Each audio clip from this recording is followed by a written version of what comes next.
Hey, what's up, everybody? This is Charles Sebastian. Welcome you guys to another episode of the DREAMERSPRO show, where we cover everything from sports, hot topics, classic debates, entertainment, and we give you guys a fresh perspective on things and how we see them. And this show is probably going to piss some people off, but hey, we got to talk about it. But before we get into it, please make sure you like the video and sub to the channel. So it was just yesterday, quite literally, it was just yesterday where we did a show reacting to a story surrounding LeBron James in a letter that was essentially sent to the Chinese press. Now, as you guys know, LeBron was making, it was or is, I don't know if he's still doing it, making his China tour press run out there in China.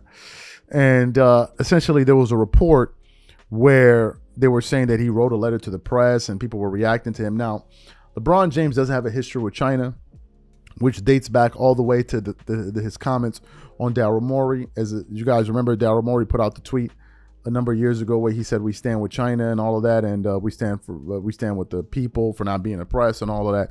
And LeBron James essentially went out there and scolded him for his views, and was like, what he said was essentially irresponsible, and he ought to know better than go out there and making those comments. So for those of you who don't remember what LeBron had to say initially about Morey, take a listen to his comments here. I felt like with this particular situation, it was something not only was I not informed enough about. I just felt like it was something that not only myself or my teammates or our organization had enough information to even talk about it at that point in time, and we still feel the same way.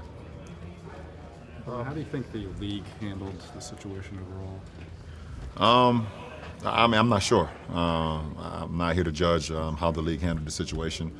I just think that, when you're misinformed or you're not educated about something, and I'm just talking about, the tweet itself, you never know the ramifications that can happen. We all seen what that did. Not only did for our league, but for all of us in America, for people in China as well. And sometimes you have to think through things that you say that may cause harm, not only for yourself, but for the majority of people. And I think that's just a prime example of that.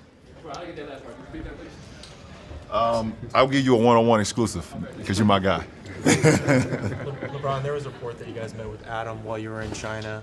Did you feel like he was receptive to what you guys had to say when you guys met? I think Adam has always been receptive about what the players and the coaches and the owners or whoever kind of have comments about our league. And at that particular time, I thought he was very receptive as well. It's a tough situation for Adam as well, having to put out such a fire that he didn't create, that he didn't start. I believe it was great for him to come, from Tokyo to come to Shanghai, and for him to have a meeting with us and for us to have our opinions and what we felt was best going forward, not only for Adam and the league, but for all of us. Would you go back if the league asked the Lakers to go back? Would you want to go back? I've always, for me personally, like I said, I've always been welcome with open arms. I've been to China probably over 15 to 20 times. And the main reason I've always wanted to go back to China is because of the game of basketball. The game of basketball has brought people together in so many different facets, so many different countries, different people that you would never, ever expect. And that's always been my goal, going over to China, to be able to have the game that we all cover, this beautiful game of basketball that we all love and talk about every single day, to be able to bring people together in such the most positive way. And that's what we're there as well this past trip. Myself and the Lakers along with Brooklyn, we were there to continue to promote the game of basketball, because the game of basketball is all over the world, not only in China, but in India and Africa and America and so on and so on. And that's what I will continue to do, because this sport has done so much for me. Great. So you heard what LeBron had to say there. So we were talking about that. We did a show reacting to it. I said that the reason that LeBron said that was essentially because he was trying to protect his interests. Similarly to the time when Kyrie Irving got in trouble for those tweets, and Kyrie was being viewed as an anti-Semite, LeBron, unprovoked, stepped out there and said, you got to be careful about the things you say and this and that. I'm sitting there what did Kyrie Irving say? Well, LeBron, again, was protecting his interests there as well. So this afternoon, an article came across our desk from Front Office Sports. From Front Office Sports. An article came across our desk from fadeawayworld.net, right? And it had something to do with some comments that Jaylen Brown made. And the article essentially says this: Jaylen Brown reveals he rejected Nike's $50 million deal to not compromise his voice and his freedom. And I'm like, this is interesting. Given the show we just produced yesterday. Let's get into what this article had to say. I think you guys are going to find it interesting. Boston Celtics superstar Jaylen Brown is known for being a leader both on and off the court. The 28-year-old is an outspoken individual. While this is admirable, it has been a trait that brands find particularly challenging to manage.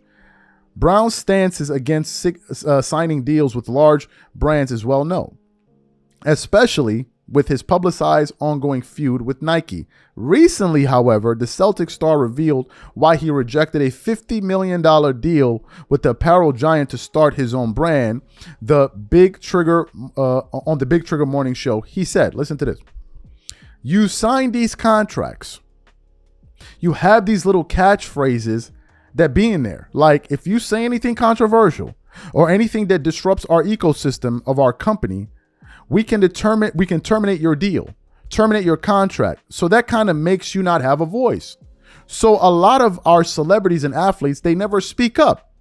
They never say anything because they risk whatever their contracts, whatever their contracts is if they do. So I don't like compromising my voice for nothing and nobody. So I just told them I'd pass.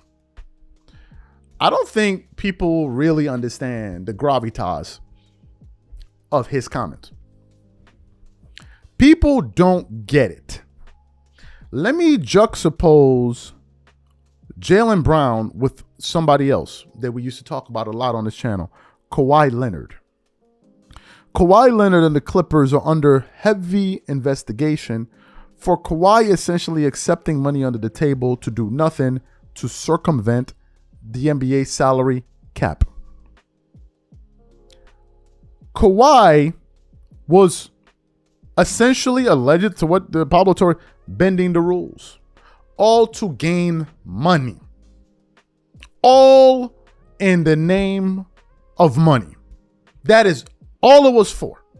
Nothing more, nothing less. Then you have an individual like this saying, you can keep your money. Keep your money, I'll keep my voice. Now, why are we mentioning LeBron James, apart from the fact that we played the audio on China? Because LeBron picks and chooses. LeBron fashions himself as a social civil rights activist. But on some issues, he's mute.